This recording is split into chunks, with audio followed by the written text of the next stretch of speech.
Hi there. Thanks for joining us for Together. I'm Karen Leigh. I hope that these next 30 minutes you're going to be inspired. I hope your heart will feel a little lighter today, knowing that there's some good people around you doing some pretty amazing things. These are the stories of kids, parents, and seniors coming together for Colorado to make a positive impact where you live. Take 16-year-old Megan O'Grady, for example. She's coming together for Colorado with teddy bears. Her Blue Line Bears provide support to the families of officers killed in the line of duty. Sean Chitness was there. She donated some to the family of Adams County Deputy Heath Gum. Thank you very much. This small gesture is emotional for the family of Deputy Heath Gum. He was gunned down while on a call 1 year ago. I wanted to give them something that, like, children, moms, dads, like something that was for all ages that they could hold. Megan O'Grady didn't know Deputy Gum, but that didn't matter. It's a bittersweet thing that I'm doing. How the teen came up with this creative idea, that's next on Together. A young Coloradan with Down syndrome has always dreamed of having her own clothing line, and it's finally happening. She just needed a little support. Dominic Garcia introduces us to the designer behind the C21 project. Kiana Figures wants you to know something about people with Down syndrome.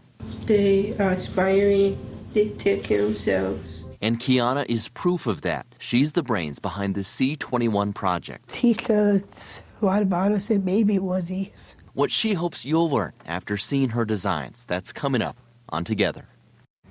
Well, there is no such thing as a free lunch, but at Boulder Valley Schools, there is. The district makes sure that every student has a meal, even if they can't pay for it. It does come at a cost, though. The district needs nearly $250,000. So one Boulder mom is coming together to help cover that cost. As Jeff Todd discovered, it started with a simple request that is really taking off. Okay, class. $232,000. That's how much school lunch debt there is at Boulder Valley Schools. Kate LaCroix heard that number and thought one thing. Great, I've got my holiday giving campaign. And that giving campaign is growing. It will make all the difference in the world. How you can help families in need. That's later on Together. The government shutdown has left thousands of Coloradans in a pinch. They're not getting their paychecks, and many of them have no idea when they are going to get paid. Yet employees like TSA workers still show up at DIA every day to make sure that we are all safe, even though they have to go without that paycheck. Well, they shouldn't have to go without a meal, so volunteers are coming together to feed them. Dylan Thomas saw their generous actions firsthand.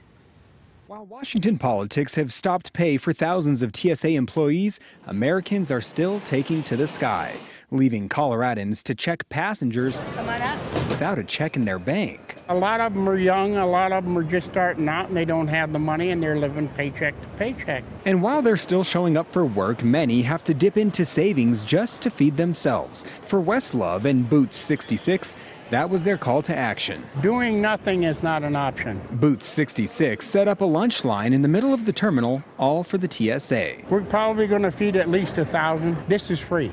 What we're doing is everything is free.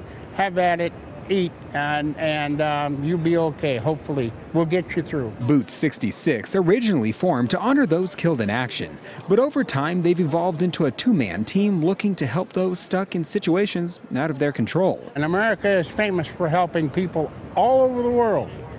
So we help our own too. Thanks to Boots 66, TSA employees didn't have to use the funds they don't have just to buy lunch. Thank you, sir. While some may suggest a simple lunch shouldn't be a financial burden on those impacted by the shutdown. When you got 7 or 8 people standing in line for a peanut butter and jelly sandwich, that tells you something.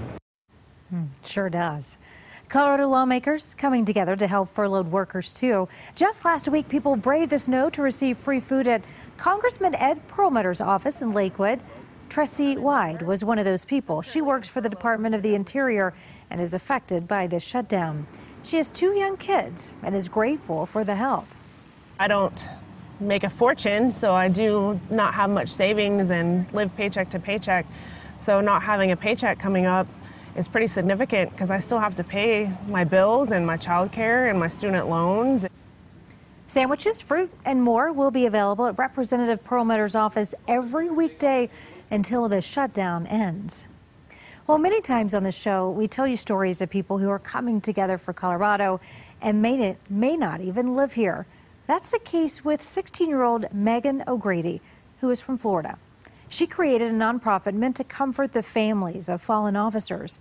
And earlier this month, she traveled to Colorado to meet the family of Adams County Deputy Heath Gum. As Sean Chitness explains, she brought some of her blue line bears with her. I decided to make something that children love, and it's ageless. A child's toy that no one is ever too old for, especially during some of their darkest days. 15 blue line bears, one for each of the 12 divisions in the Adams County Sheriff's Office, and 3 for the family of Deputy Heath Gum. Thank you very much. Thank you so much. Megan O'Grady started Blue Line Bears 2 years ago after seeing 5 Dallas police officers killed in one shooting. Since the beginning of 2017, she's sewn each by hand for the family members of fallen officers. It's extremely emotional, and it's very impactful for not only me, but for the family. Especially for the youngest loved ones of law enforcement, it makes a huge difference. One of the twins wasn't able to sleep in her bed, but as soon as she got the bear, she could sleep in her bed. But for this daughter of a police officer, it's been a challenge trying to console a family who no longer has someone just like her father. Not gonna lie, it was really hard at first. It was so hard to go to school and pretend that everything was normal. But even though each one represents the loss of a loved one, she says it's also a reminder of the larger family they are all a part of. The Thin Blue Line community is stronger than any community out there. Megan is so lovely on the inside. Sean, thank you so much for introducing us to her and sharing her story. We want to talk a little bit more about her and these teddy bears, and we saw her there stitching one of them. And what are they made of? How does she put them together? Yeah, so they're hand sewn, and what's really unique about them is that they are tailored for each officer. It has the badge information, the department. It oftentimes is actually addressed to the individual loved one who's going to receive that. So she really puts a lot of time and effort into it. Yeah, you can tell that, how much it means to her. And it also, she doesn't always get to be there when she delivers these bears, right? Sometimes they go without her. This time she got to come to Colorado. What did that mean to her to get to be there, to get to be here this go around? So this was the largest request ever made for one single officer, 15 bears. And so she decided that she had to be there to present all 15 along with her parents. And she said it was just really special to see the loved ones, the 3 family members of Deputy Heath Gum, and then knowing that 12 are going to go to each of the 12 divisions that are part of that sheriff's office. I know she's been busy. How many bears has she donated so far? So more than 450 bears across 34 different states. It really is an impressive act, and she is actually working on them even today. So if people want to help out, what do they do? I know some people are going to see this and they're going to want to pitch in a little bit. So she has a Facebook page that has all the information you need. We've actually linked that to our story that's on the website right now. And actually, it's worth noting that Adams County Sheriff's Office received such a large gift from her, and they wanted to give back. So they actually have donated to her fund. So they are going to be able to help pay for future bears that will go to other departments. Yeah, they're paying it forward. That's spectacular. Sean, thank you for that. We appreciate it. Fort Collins police officer went above and beyond to help the community that he serves. He found a wedding ring, tracked down the owner, but his kindness did not end there. What he did to make sure that it got back where it belonged and in excellent condition. On the ground we saw a ring. It was really dingy, it was dirty, it was scratched, scuffed. So obvious it had been outside for a long time. Together with Karen Leigh, sponsored by Canvas Credit Union. We're Canvas, and we've got you covered, Colorado. Go live.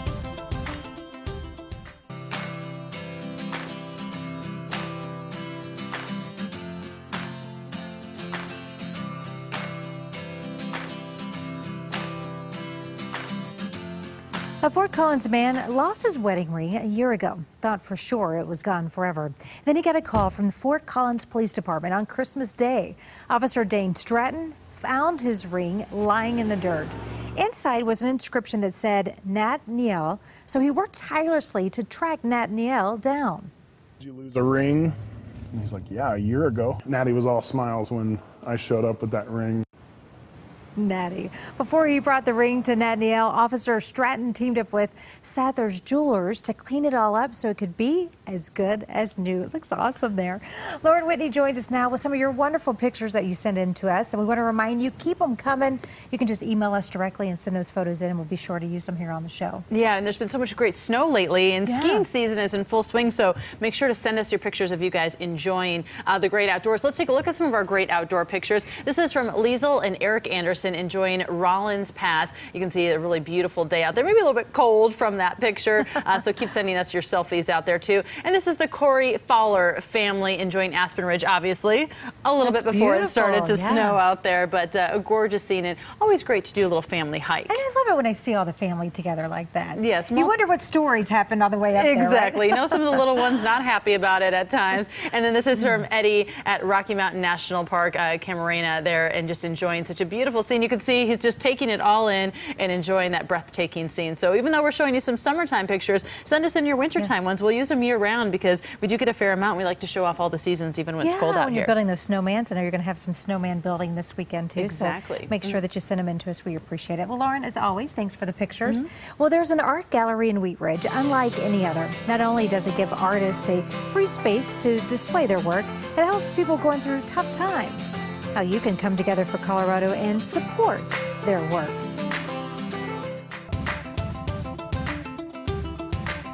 On Monday, honor the life of Dr. Martin Luther King Jr. at Denver's annual parade. The parade will march down Colfax before ending at Civic Center Park. Tuesday, it's Military Appreciation Night at the Stock Show. The Pro Rodeo will honor past and present armed forces. On Friday, Bake Bread for families in need with Project Helping. Volunteers will meet at the Treasure House of Hope in Aurora. For more information on these events, just visit the Together for Colorado section of CBSDenver.com. This story is really neat. I want to take you to a small art gallery that's making a big difference. The Miracle Street Gallery features art from people working through personal struggles like homelessness or addiction. No matter their background, their work is welcome here. I don't have a place to work. I can't afford an apartment. I rent a room. So for me to be able to come here and have a place to work, that's fantastic. Artists can display their work for free. They can set a price, hopefully make a sale. If you would like to check out this gallery, it's open the last Friday of every month. You'll find it inside the Harvest Christian Community Church. That's in Wheat Ridge. Well, from art to clothing, I think you'll be as impressed with this young lady as much as I am. She's getting ready to launch her own fashion line, and it's about so much more than clothes. It's about breaking down barriers and getting to know each other a little bit better. Dominic Garcia sat down with the creator of the C21 project. This is my favorite color. Meet Denver's newest fashionista. These are your qualities, right? Yes. You're hopeful, honest, pure. Honest, lovely. Kiana Figures is the CEO of the C21 project, a clothing line with a mission to raise awareness and educate people about Down syndrome, hence the name. She picked that because it's indicative of chromosome 21, so people with Down syndrome have 3 copies. Kiana loves design, drawing, and fashion. My husband actually encouraged her to turn it into something, and she spent so much time on it that we realized that this could be a business for her. Several organizations pitched in, guided her and her family. They even got a grant, and that led to a clothing line, even a promotional video. I went to Wakanda. I cut out my books. I came out with my clothing line. T-shirts, water bottles, and baby onesies. Kiana's whole line has one mission, to prove that anything is possible. Knowing that she can inspire so many other people, that she can just... I love kids with a disability. That's why I want to make my clothing line, to teach kids how much I love them. She has a lot to teach all of us, honestly. I learn way more from her than she does from me. She certainly does. Her clothing line will be online and accepting orders within the next few weeks, and we wish her the best of luck. Well, there's nothing like a puppy to put a smile on someone's face, but these dogs are providing a lot more than happiness. They're also providing a lifetime of support to our local veterans. Students came together to give these vets their new best friends. Would you consider giving up a trip to the coffee shop to come together for Colorado? One Boulder mom sure hopes that you will. She's asking people to use the $4 they would usually spend on coffee to help pay for a kid's lunch instead. As Jeff Todd explains, her idea is already taking off. Okay, class. Kate Lacroix knew there was a debt for students at Boulder Valley schools who weren't able to pay for lunch, but she didn't know just how big the problem was. She said, it's $232,000. And I thought, great, I've got my holiday giving campaign. This is my old office mate. So $4 at a time. It's exciting. She's asking friends to make a difference. That is when I realized how big of an issue this is in Boulder. It resonated with Kate Hayes. My son came home a few times talking about how he didn't have enough money in his lunch account and that he couldn't get lunch. And it struck me as wrong. 15 years ago, she wasn't able to pay her bill for her son, Matt. Somebody had put in $100 anonymously, and it was enough to get him through the rest of the school year. And for me, the impact of that was huge. So Hayes is among the group giving back this year. If I can just lighten the load a little bit. They know they might not cover the whole six-figure bill, but even small donations are making a huge impact. $4 might not seem like much. It will make all the difference in the world to a kid who's going to school, who needs to be able to eat lunch. Fantastic. The campaign has already raised $20,000. One donation even came all the way from Puerto Rico. So if you would like to help out, the district set up a site where it is accepting donations directly. You'll find it by visiting our website, CBSDenver.com. A school in Greenwood Village is coming together to help our veterans. West Middle School raised money to get 3 Colorado vets their very own service dogs. On Monday, Echo, Hondo, and Eve got to meet their new owners as the students watched. The kids raised $7,000 to make this happen. The money went directly to the nonprofit Veterans Puppies for Life. We wish the best of luck to those puppies and their new owners. We know what a big difference they will make in these veterans' lives. And way to go, kids. Well, we want to take a moment to congratulate Officer Craig Jones from the Arvada Police Department. The Lake Arbor Optimist just named him the Officer of the Year. Officer Jones accepted the award this past Wednesday. He was nominated by his colleagues for the honor. And from what we've heard, it was very well deserved. Congratulations to him. As our show wraps up, I would like to take a minute to thank you, the viewer, for supporting my new show by watching every week. I really appreciate your emails, so please keep them coming. Let me know what you think of the show itself or a story we've covered. It all counts. One of our viewers, newer viewers, sent me this note. It says, really enjoyed hearing good news for a change. We all need to remember good people and good deeds still exist. Well, I think the majority of things going on around us are good. And that's why we here at CBS4 started together. So reach out, connect with me. You can email me directly or send me your feedback through CBSDenver.com. I really look forward to hearing from you. Until then, I want to take you to one of Colorado's greatest traditions, the Stock Show Parade. It's a sight we never tire of. It truly never gets old, as hundreds of cattle marched through downtown Denver last week.